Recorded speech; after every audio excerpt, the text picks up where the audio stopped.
পূর্ণতা।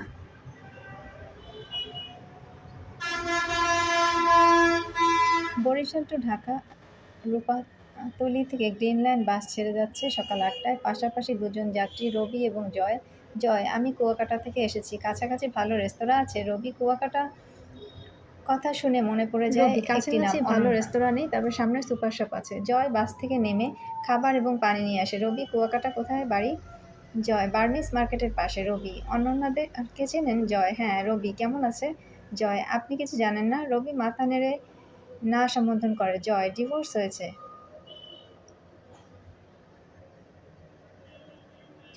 জয় পুরনো স্মৃতিতে ফিরে আসে। বড় ভাই কুয়াকাটা রিসোর্টে পোস্টিং থাকার সুবাদে রবি প্রথম কুয়াকাটা বেড়াতে যায়। সেখানে অনন্যার সাথে পরিচয় হয়েছিল। অনন্যা এসএসসি পাশ করেছে, কদিন পরেই কলেজে ভর্তি হবে।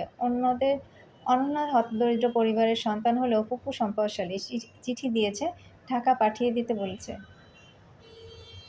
ঢাকা যাওয়ার পরে ফুপু: তোর জন্য ভালো ছেলে দেখেছি, বিদেশে থাকে, অনেক টাকা। অনন্যা: ফুপু, আপনি এসব কি বলেন? আমি কলেজে ভর্তি হব। ফুপু: ছেলে শহরে ফ্ল্যাট কিনবে, তোর কথা সব রবির সব বড় হবে না। ভাইয়ের অফিসে ফোন দিয়ে আমি ফুপু ভাইয়ের সাথে কথা বলে, ভাই ভালো পাত্র, বিদেশে থাকে। বাবা: অনন্যা কলেজে ভর্তি হতে চায়। ফুপু: ভাই, আমার অবস্থা দেখে পাত্র রাজি হয়েছে। এরকম পাত্র হাতছাড়া করলে পরে পস্তাবে। পাত্র আগামীকাল আসবে, তুমি সন্ধ্যার আগে ঢাকায় চলে আসবে। অনন্যা কোনো উপায় না দেখে রবির বড় ভাইকে ফোনে বিস্তারিত জানায়। রবির বড় ভাই অনন্যাদের বাসায় বিয়ের প্রস্তাব নিয়ে আসে। ভাই: আঙ্কেল, অনন্যা আপনারা তাড়াতাড়ি বিয়ে দেবেন বুঝতে পারিনি। বাবা: অনন্যা কলেজে পড়তে চায়, আমারও ইচ্ছা ছিল, কিন্তু ওর ফুপু প্রস্তাব দিয়েছে, আগামীকাল বাসায় যেতে বলছে। ভাই: আঙ্কেল, অনেক বছর আমরা পাশাপাশি আছি, অনন্যাকে আমার ভাই অনেক পছন্দ করে। ছাত্রছাত্রীদের চাপে চাকরি ছাড়তে হয়েছে, আয় যা হয় ভালোভাবেই চলে যায়। বাবা: আমার আপত্তি নেই, কিন্তু অনন্যার ফুপু বাসায়। আম, ভাই: আঙ্কেল আসতে বলেন। বাবা: ঠিক আছে, বাবা অনন্যা ফোনে এলে আমরা বিস্তারিত ডেট জানালেও ফিক্সড ফুপু করবো। নাছোড়বান্দা। রাতেই অনন্যার বিয়ে হয়ে যায়। রফিক অনন্যাকে জন্য থেকে ২০ বছরের বড়। অর্থনৈতিক অবস্থা সচ্ছল হলেও অনন্যার হাসি কেড়ে নিয়েছে। অনন্যা প্রথম শ্বশুরবাড়ি যাচ্ছে। রফিক: বোরখা, নেকাব, হাত মোজা, পা মোজা পরে বাহিরে যেতে হবে। অনন্যা: আমি কখনো বোরখা পরিনি, বৈশাখ মাসে মোজা পরে জার্নি করবো কিভাবে?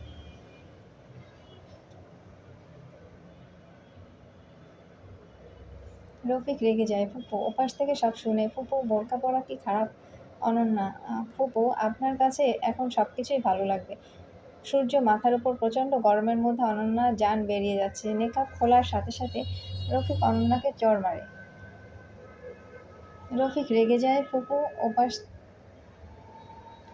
ওপাশ থেকে সব শোনে।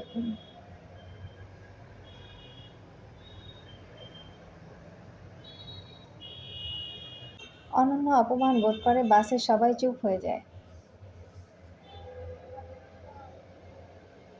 এভাবে কেটে যায় ৩টি বছর। অনন্যা আর বাড়ি ফেরা হলো না, ফুপুর বাসায় যাওয়া হয় না। রফিকের ধারণা অনন্যাকে মিষ্টি দিলে বউ তার ভাগিয়ে নেবে, অথচ ফুপুর জন্য বিয়ে হয়েছিল। অনন্যা ৩ বছর পরে বাবাকে চিঠি লিখেছে। বাবা, আমি মনে হয় বাঁচব না।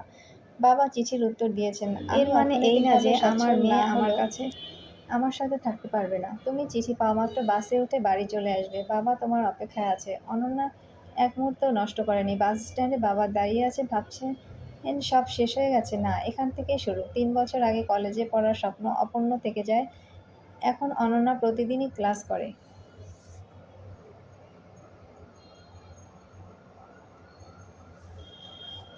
রবি আজ বাড়ি ফিরে মাকে বিস্তারিত বলে। রবি: মা, তুমি যদি চাও আমি বিয়ে করি, অনন্যাকে বিয়ে করব। রবি: কারো মাঝে অনন্যাকে পায় না, তাই বিয়ে করা হলো না। টিচিং পেশা তার সম্মান সচ্ছলতা দুটোই দিয়েছে।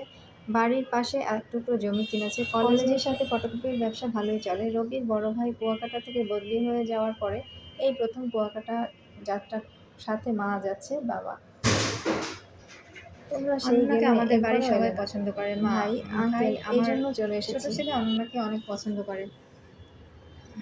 আপনার কাছে একটা আবদার নিয়ে এসেছি। অনন্যা অনেক ভালো, আমার ছোট ছেলের জন্য এসেছি। বিয়ে করলে অনন্যাকেই বিয়ে করবে বলেছে। বাবা: আপনাদের আমারও পছন্দ করি, কিন্তু অনন্যার ডিভোর্স হয়েছে। রবি: অবিবাহিত মানুষ কি বলবে? মা: অনন্যাকে যা হয়েছে এটা অ্যাক্সিডেন্ট।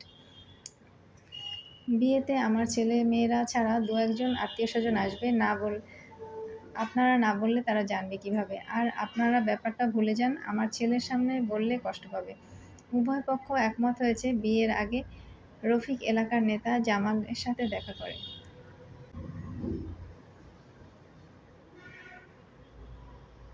রফিক: জামাল ভাই, টাকা যা লাগবে দেবো, বউ এনে দিবেন। জামাল: বিদেশেদের বউ এমনিতেই থাকে না, আর আমরা বউ তাড়াতে চাইলেও যায় না, সমস্যা কার? রফিক: আমার সোনাদানা নিয়ে ভাগছে, সব টাকা ভেঙে কি পেলাম? জামাল তার লোকদের ইশারা করে দিয়ে বলে, যেতে বল।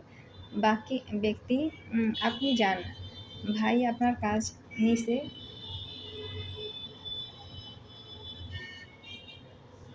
খবর দিলে আসবেন, ঠিকানা ফোন নম্বর দিয়ে যান। রফিক ঠিকানা ফোন নম্বর দিয়ে চলে যায়। জামাল সঠিক তথ্য না জেনে কোনো কাজ করে না। ফুপু এবং অনন্যাকে ফোন দিয়েছে। ফুপু: বাবা, আমার জন্য বিয়ে হয়েছে, বিয়ে দিয়ে আমার মাথা কাটা গেছে, ভাইয়ের সংসার শেষ। রফিক: অনন্যাকে কারোর সাথে মিশতে দেয় না, এমনকি আমার সাথেও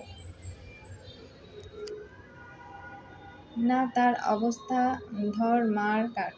মেয়েটার স্বপ্ন শেষ, বাঁচবে কিভাবে? এই ছেলের সেদিকে খেয়াল নেই, 3 বছর কোনো খরচ দেয়নি। অনন্যা: আমি যান বাঁচাতে ফিরে এসেছি, আর ফিরে যাব না। বিয়ে করার ইচ্ছা ছিল না, জোর করে করতে হয়েছে। কিন্তু এদের কাছ থেকে কি পেলাম? আর বাড়াবাড়ি না করে স্বেচ্ছায় সরে এসেছি। আমি তো দেনমোহরের টাকা চাইনি, ভরণ-পোষণ চাইনি। তাহলে এখন কি চায়? ব্যক্তি: বোন, আপনার কথা জানার জন্য যোগাযোগ করেছি। আপনাদের দুপক্ষকে নিয়ে বসবো। আমরা যোগাযোগ করলে আসবেন। দুপক্ষের সবাই উপস্থিত। ছেলের পক্ষ চিৎকার করে এলাকার মাথায় তুলেছে তাদের মেয়ে এবং পরিবার দোষী। জামাল: আপনারা আমার কাছে সমাধানের জন্য এসেছেন, চিৎকার চেঁচামেচি করলে আমি শুরু করতে পারছি না। আমি যাকে কথা বলতে বলবো সে বলবেন, অন্যরা চুপ থাকবেন। রফিক: তোমার বক্তব্য কি? রফিক: আমার সোনাদানা টাকা নিয়ে পালিয়েছে। জামাল: তোমার পালায়নি? সামনে সবাই উপস্থিত। রফিক: আমি সবকিছু ফেরত চাই। অনন্যা: আমি 3 বছর তাদের বাড়িতে ছিলাম, এই সময়ের মধ্যে আমার কোনো খরচ দেয়নি, তাদের সংসারে খেটেছি, মানসিক শারীরিক নির্যাতনের শিকার হয়েছি।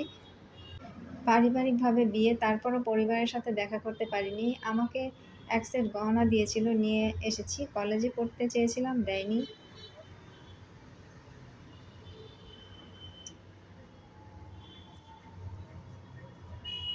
রফিক: শাড়ি দিয়েছিলাম। অনন্যা: বিয়ের সময় একটা সুতির শাড়ি দিয়েছিল, পরেছি, ছিঁড়ে গেছে। জামাল: 3 বছর আগে শাড়ি দিয়েছে, তা ফেরত চায়, এজন্য বউ থাকেনি, আবার বউ চাইলে পাবেও না। গহনার সেট অনন্যা জামালকে হস্তান্তর করে। জামালের রফিকের গাড়িটা ইতিমধ্যে দখল করে নিয়েছে।